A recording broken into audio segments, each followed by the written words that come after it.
we're not operating on broadband. Okay, it's got to go little bits at a time between us, and but that doesn't mean there's a more complex story.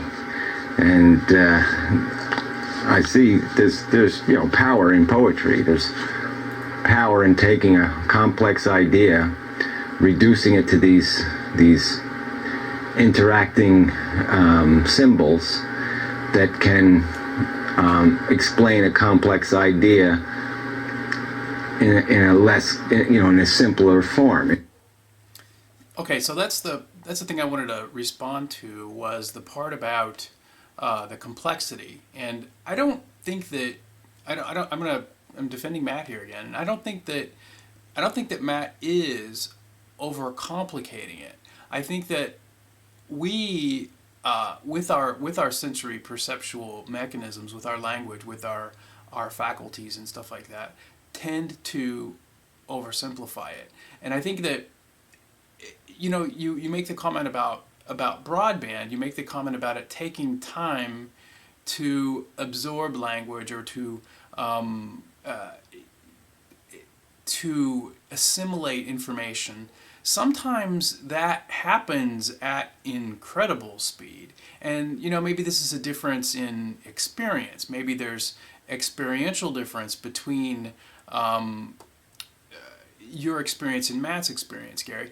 And just to give you an example of this, from my recent history, recent history, when I do meditations, I get this flood of information, and it comes from an ineffable source. I mean, I can't really explain where the information is coming from, and there's a practice to getting in touch with that broadband stream of information. But there really, really is this other level that exists within our reality. It's not outside of our reality. It's somehow a part of what makes us up, and it interacts with us on every level. And I think that it's really that we're not usually conscious of it. And so, I find a lot of rapport with people, who have, experimented with psychedelics, and, expanded their consciousness through meditation, or any other kind of practice like that. And you have an experience when you do something like that that tells you something about the nature of reality that is out of the ordinary, and is very, very contrary to this reductionist simplification that I think is really out of touch with what's really going on. And so on that level, language is an artifact. Language is almost useless in a sense, because it's so incapable of touching.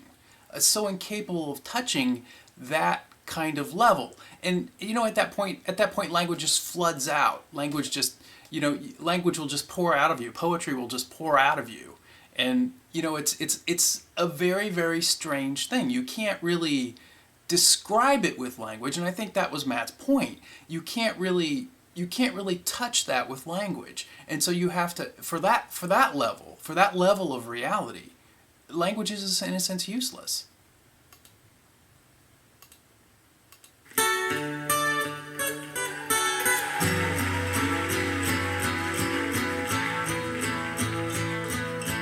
Words are flowing out like endless rain into a paper cup. They slither by me as they make their way across the universe. Pools of sorrow, waves of joy are flowing through my open mind, possessing and caressing me. Jackaroo Davis, oh, nothing's gonna change my world. Okay, so that's the 10cc cover of the group 10cc covering John Lennon's Across the Universe. And this is just an example. I just wanted to throw that in there. I just immediately thought of it after I said what I'd said.